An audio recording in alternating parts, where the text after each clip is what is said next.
Right now, I want to ask you something. When was the last time you actually thought about your float before fishing? Not just grabbed one from your box and clipped it on, but actually thought about it? Because I've been fishing for over 20 years, and I can tell you straight. The float is the single most misunderstood piece of tackle in fishing. Most anglers, beginners and experienced ones, just pick a float by color or by habit. That's the one I always use. Sound familiar? But here's the truth. Using the wrong float kills your catch rate. It can make fish spit the bait before you even see a bite. Today I'm going to fix that problem completely. Let's start from zero. A float has one job: to signal when a fish touches your bait. Simple, right? But here's the catch. How it signals depends entirely on its shape, size, weight, and material. And each of those variables responds differently to depth, current, wind, and fish behavior. That's why one float cannot do everything. Let me break down the anatomy of a float first.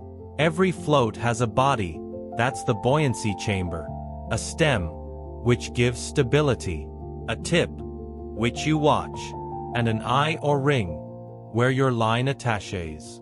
Each part affects how the float behaves on water. Understanding this is step 1. Float bodies can be made from balsa wood, foam, plastic, or reed. Balsa is the king. It's ultra-sensitive, picks up even the lightest bites. But it's fragile. Foam is durable and cheap but less sensitive. Plastic is consistent. Reed floats are old school but still brilliant for river fishing. Material matters more than most anglers realize. Now here's a mistake I see constantly at the lake. An angler uses a massive 10-gram float in still, calm water. Why? It casts further.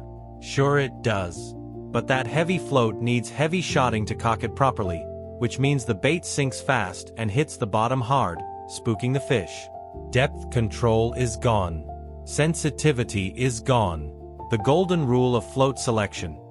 Use the smallest, lightest float that the conditions allow.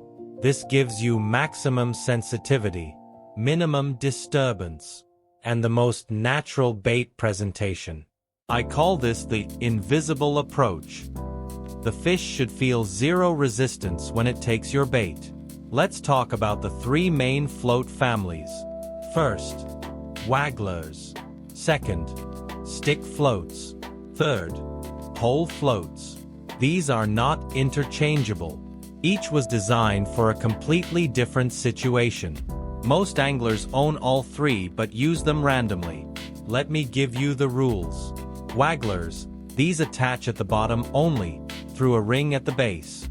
This design lets them cast a long distance and cut through wind without tangling. They're your go-to for still or slow-moving water at range. If you're fishing more than 10 meters out on a lake, you almost certainly want a waggler. There are 2 types of wagglers. Straight wagglers, which are basically just a plain tube, perfect for surface or shallow fishing. And bodied wagglers, which have a buoyant body near the base, giving more carrying capacity for weight and casting further in windy conditions. Both have a place in your box. Here's a personal tip I learned the hard way. When fishing a waggler in wind, lock it in place with 2 small locking shots either side of the bottom ring. This stops the float sliding up your line during casting. Sounds minor, but it completely transformed my casting accuracy on windy days. Game changer. Now stick floats. These attach top and bottom. 2 pieces of silicone tubing. They're designed for river fishing, specifically for trotting, letting the current carry your float downstream naturally while your bait drifts along midwater. If you fish running water and don't own stick floats, you're missing fish every single session. The critical mistake with stick floats: overshotting them. You should use a shirt button shotting pattern. Small shots spread evenly down the line. This creates a slow, natural bait fall. Chub, dace, roach absolutely love intercepting a bait that's slowly tumbling down through the current. Heavy bulk shots ruin this completely. Pole floats are the most sophisticated of all. They don't cast, they're lowered into the water at the end of a pole. Because of this, they can be incredibly small and delicate. sometimes as light as 0.1 grams. This sensitivity is why pole fishing is so deadly. But you need the right float for the right depth and current. Pole float shapes tell you everything. Round-bodied pole floats are for still or very slow water. Torpedo-shaped bodies handle a bit of movement. Pear-shaped are great all-rounders. Long slim bodies are for fast currents. Buying 5 different pole floats in the same body shape is a common beginner mistake that costs catches. Let's talk about float size, specifically buoyancy capacity, measured in grams. This tells you how much shot weight the float can carry before sinking. A 2G float needs 2G of shot to cock it properly. If you undershot it, it lies flat and is useless. Overshot it, and it sinks before the fish bites. How do I know what size float to choose? Here's my formula. Think about 3 things simultaneously. 1. How deep is the water? 2. How far am I casting? 3. How strong is the wind?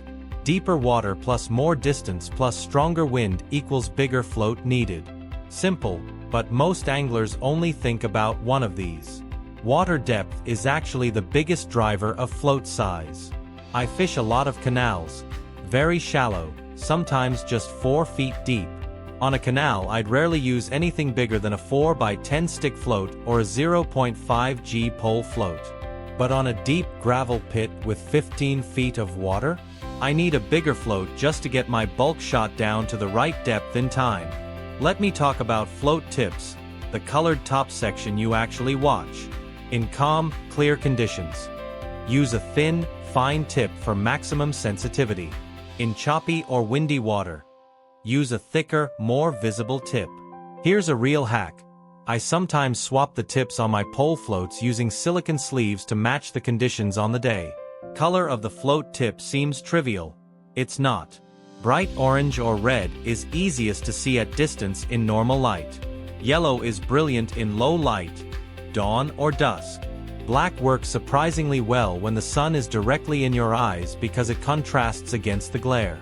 I carry floats in 3 tip colors for exactly this reason. Now let's get into the real secrets, starting with the shotting pattern. The way you distribute your shot along the line completely changes how your bait behaves underwater. And yet almost nobody talks about this.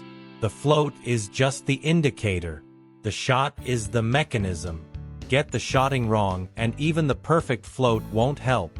3 main shotting patterns. Number 1. Bulk and dropper. All your shot bunched in one place called the bulk, with just 1 or 2 tiny dropper shots below. This gets your bait down fast and then presents it slowly near the bottom. Perfect for carp and bream feeding on the deck. Shotting pattern number 2. Spread shot. Shot spread evenly down the line, the shirt button pattern I mentioned. Bait falls slowly and naturally through the whole water column.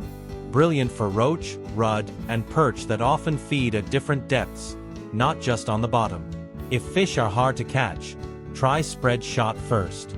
Pattern 3. No shot, or minimal shot. Just a tiny bit of weight to cock the float, hook bait barely sinking under its own weight. This is for surface or very shallow fishing, for fish feeding almost at the surface like rudd in summer, or carp slurping floaters. I've had incredible days using this setup with floating bread. Unreal. Here's one of my most important tips, and almost nobody does this. Test your float at home before you go fishing. Fill a bath with water, attach the float, add your shot, and check it actually cocks to the right level. Then when you arrive at the lake, you're not wasting your first 30 minutes setting up. You're fishing immediately. Let's talk about a factor that destroys float fishing for so many people. Wind. Side wind is the enemy of the float angler. It bows your line on the surface and drags your float off course. The solution? Sink the line between rod tip and float. Cast out. Then plunge your rod tip 6 inches underwater and wind back 2 turns. Line sinks. Float stays still. Another wind hack I use constantly. Fishing over depth. Set your float so the bait drags the bottom slightly. Your float will lean at an angle but stay put. It's called holding back, and when trotting rivers it can actually trigger bites because the bait momentarily pauses, which fish find irresistible. Now I want to address the elephant in the room. Fixed floats versus running floats.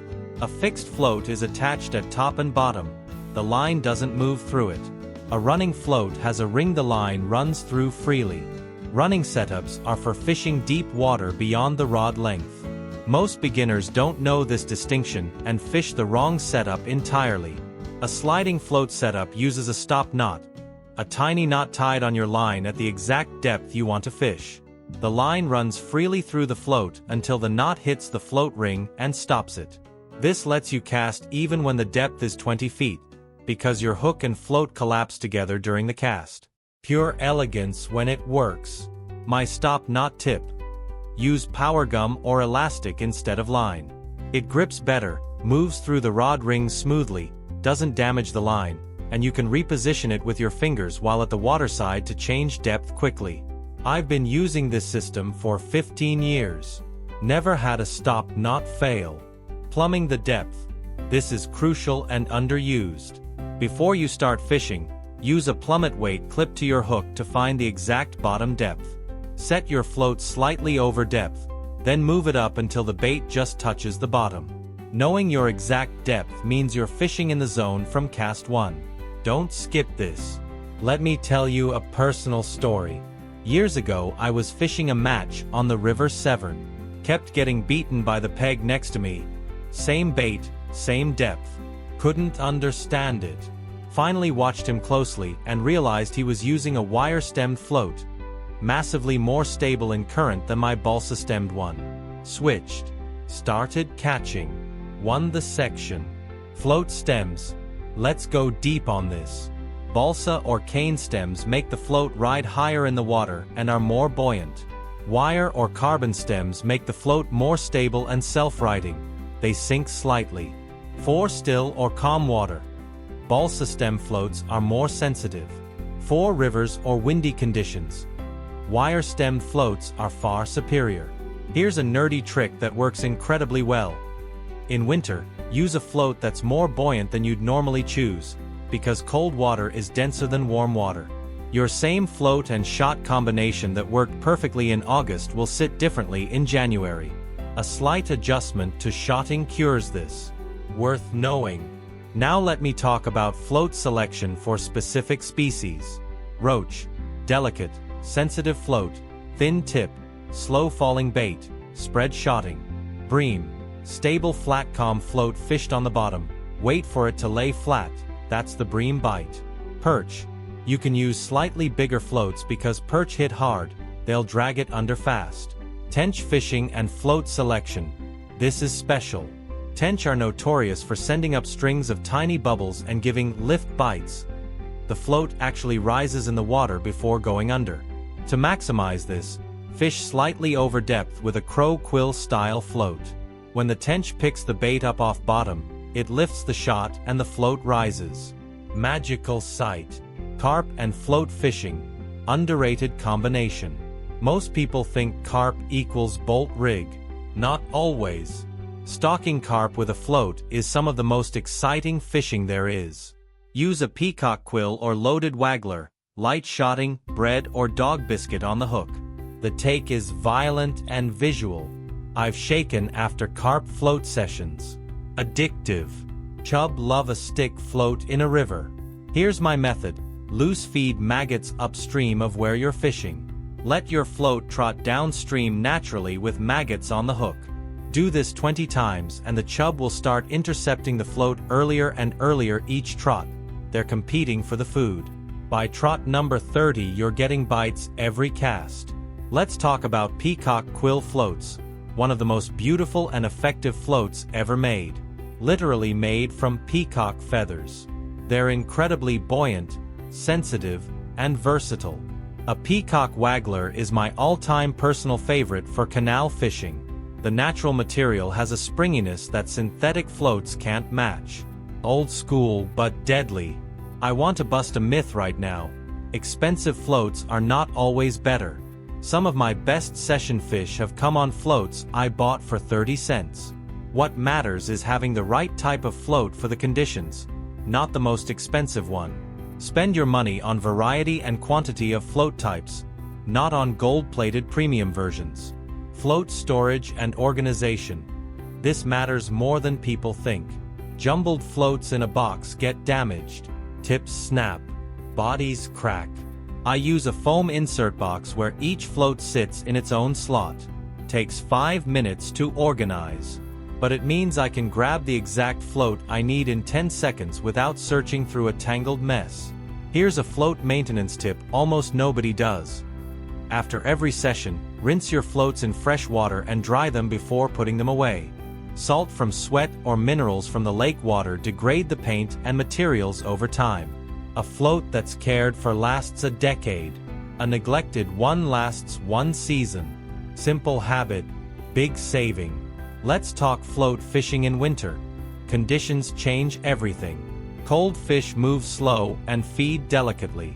In winter I drop to smaller floats, smaller shot, and fish more slowly. The float might dip once, then settle, that gentle half-dip is the bite. In summer you'd wait. In winter you strike. Miss this and you'll think the fish aren't biting when they are. Summer fishing, the opposite challenge. Fish are active, confident, and often up in the water. I love using a light insert waggler in summer, with shot set so the bait falls slowly through the upper layers. Half the bites come on the drop. The float shoots sideways or buries as the bait is falling. You have to watch the float from the moment it lands. On the drop bites are one of the most satisfying things in fishing. You cast, float lands, starts to settle, and it never does. It just slides sideways and disappears. That means a fish intercepted the bait on the way down. To maximize these, use lighter shots spread further apart, giving a slower fall. Rudd and Roach love an on-the-drop presentation in summer. Rain on the water. Does it affect float choice? Yes. Heavy rain creates surface disturbance that masks your float movements. Switch to a longer, more visible tip in rain. Also be aware that rain raises river levels and increases flow, which means switching to a heavier float to combat stronger current. Never fish the same setup in rain as you would in sun. Let's cover night fishing with a float. Yes, this is a thing and it's brilliant for bream and tench. You need a specialist float with a built-in chemical light or one with a slot for a starlight capsule. These glow green in the dark. You watch the green glow on the black water. When it disappears, you strike. Absolutely unforgettable experience. Let me now address the float for commercial fisheries. Pellet waggler fishing. This technique is enormous in the UK and spreading globally. You use a clear or semi-transparent waggler, attach it top and bottom, and cast into open water over fish. Pellets, corn, or paste on the hook. The float sails away almost every cast. It's violent and addictive. Pellet waggler tip. Use a float that's slightly too big. The extra buoyancy means when a carp grabs your bait and turns away, there's a split second of resistance from the float before it goes under. This is actually what sets the hook perfectly. On lighter floats the hook doesn't set as cleanly. This counterintuitive trick works. Trust me. We're halfway through and I want to recap the 5 most important things so far. 1. Match float size to conditions. 2. Understand the 3 families: waggler, stick, pole float. 3. Shotting pattern is as important as the float itself. 4. Always plumb the depth. 5.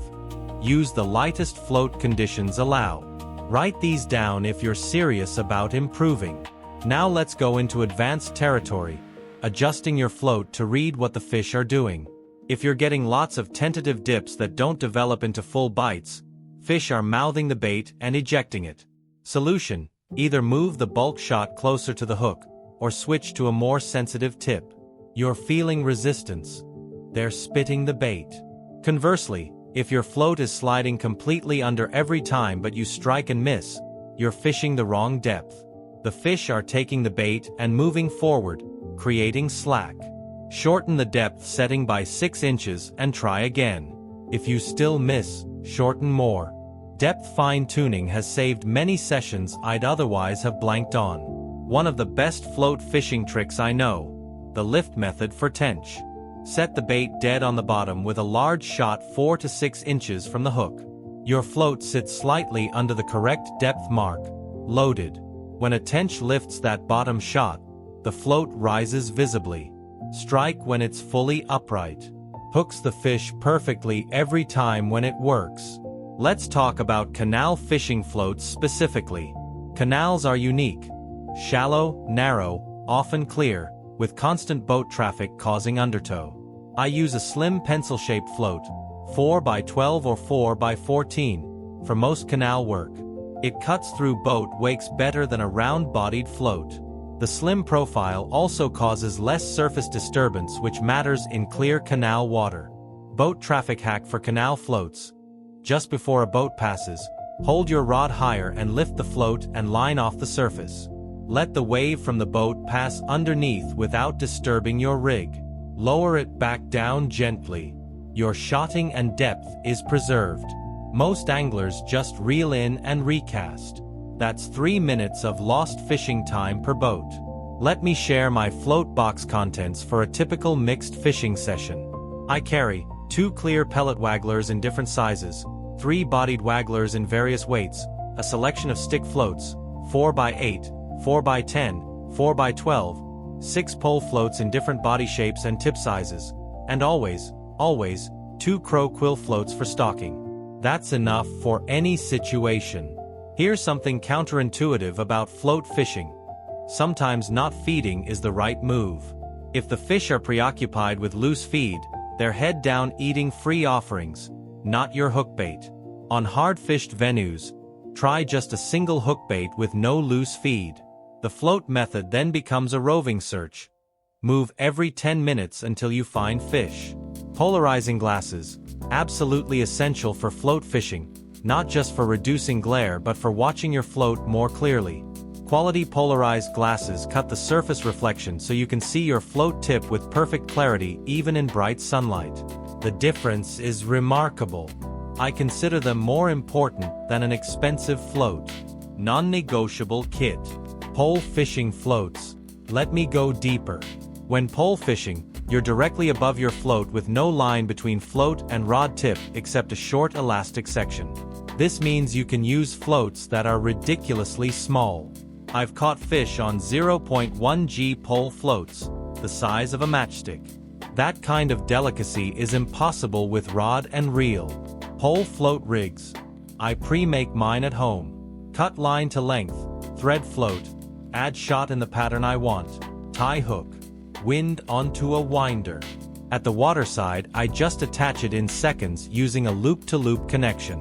I make 10 to 15 rigs at home in an evening. Arrives at the lake ready to fish. This single habit doubled my catch rate. Let me tell you about the dot the float technique.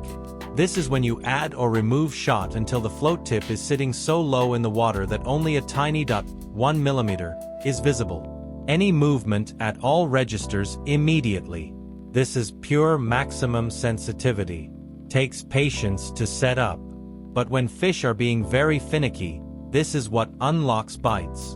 How do you find the right float size when starting on an unfamiliar water? Here's my method. Start with a medium size, say 4G waggler or 1G pole float. Get a bite. Then have it. If you still get bites, have again. Keep going smaller until bites stop. Then go one size up from that. You'll find the minimum effective float size and maximum sensitivity for that day. Anti-tangle tips for wagglers. This is where many anglers lose time and patience. Use a slightly heavier float than needed in windy conditions to stabilize the cast. Keep your bait weight balanced. Not too heavy on a light tail. And crucially, always cast into the wind slightly, not with it, so the float lands before the hook and line settle straight behind it. Let me address pike fishing with a float. Float ledgering for pike uses a completely different style. A large cigar-shaped float, usually 20 to 30 centimeters long, attached well above the dead bait or lure.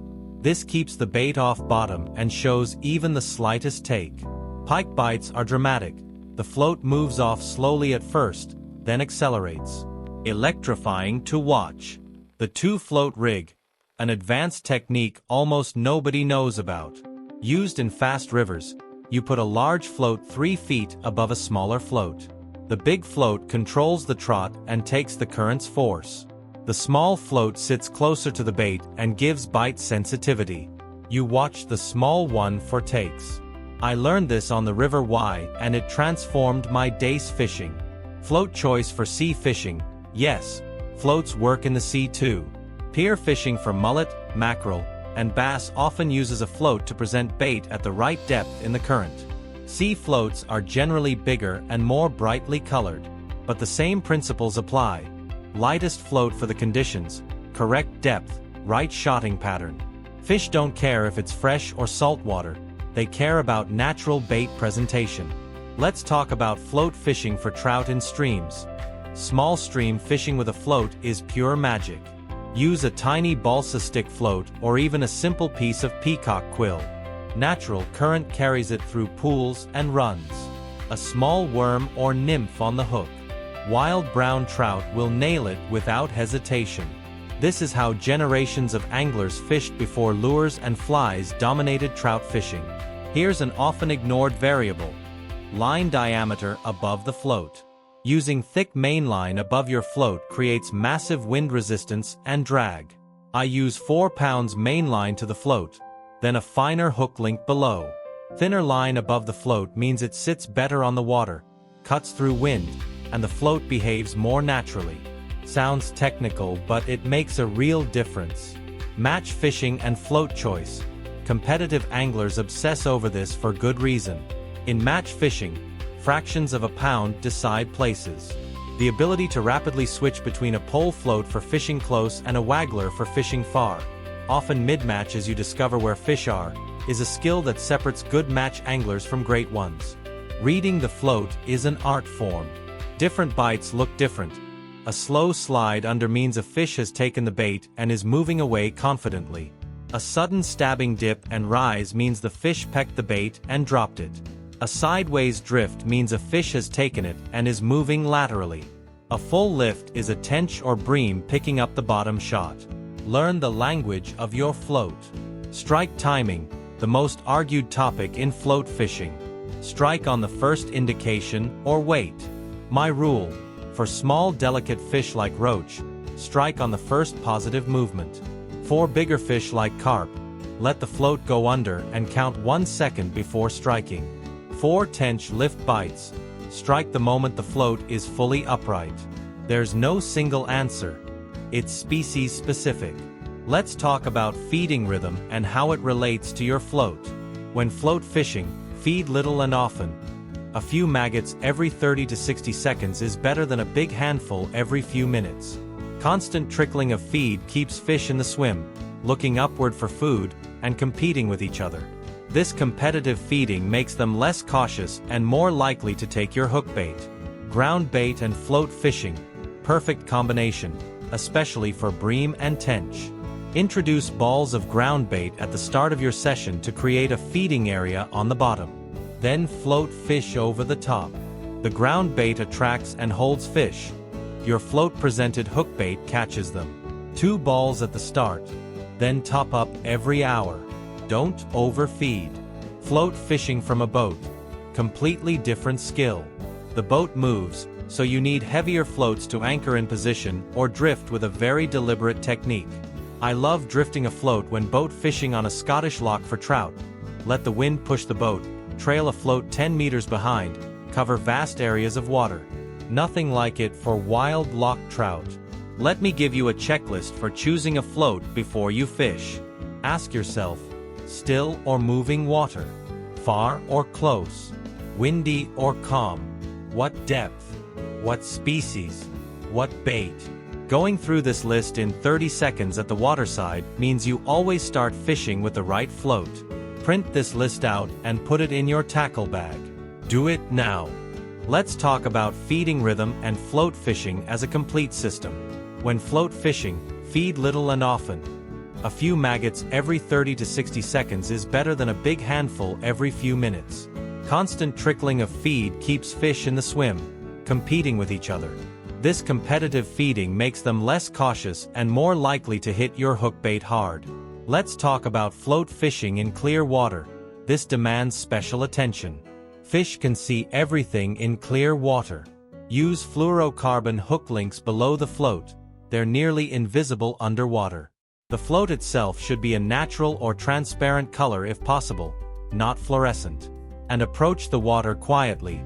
Don't cast a shadow over your swim. Clear water fish spook easily. The helicopter cast for wagglers.